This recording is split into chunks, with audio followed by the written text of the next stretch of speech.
I do want to ask you, Jill, Trump says he won't participate in the special counsel investigation. Does he have a choice? No, he does not.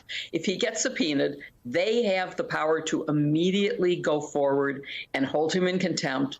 They can do it. They can make him.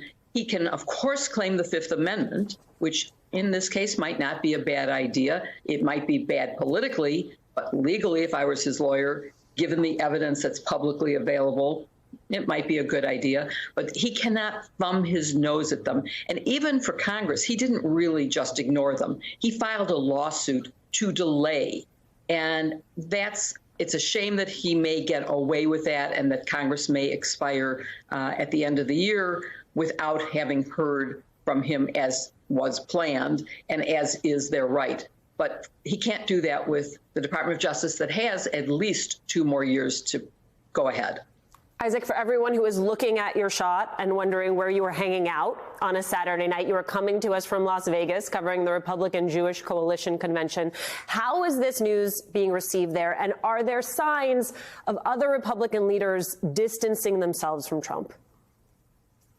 Yeah, there absolutely are. This meeting is kind of the unofficial kickoff of the 2024 primary.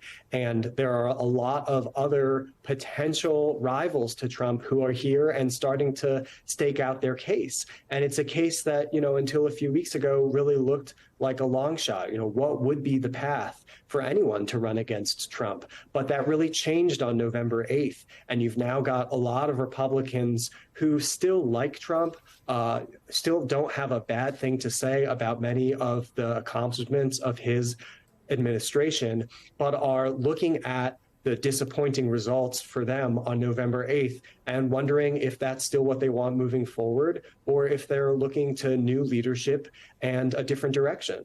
This is a familiar pattern for Trump in terms of, like he said, he's a victim, and this is just the latest in a long line of witch hunts. So there actually isn't a lot of discussion here about the special counsel. It's just kind of baked in for what you get with Trump. But that's exactly the point, if people are interested in looking past that now.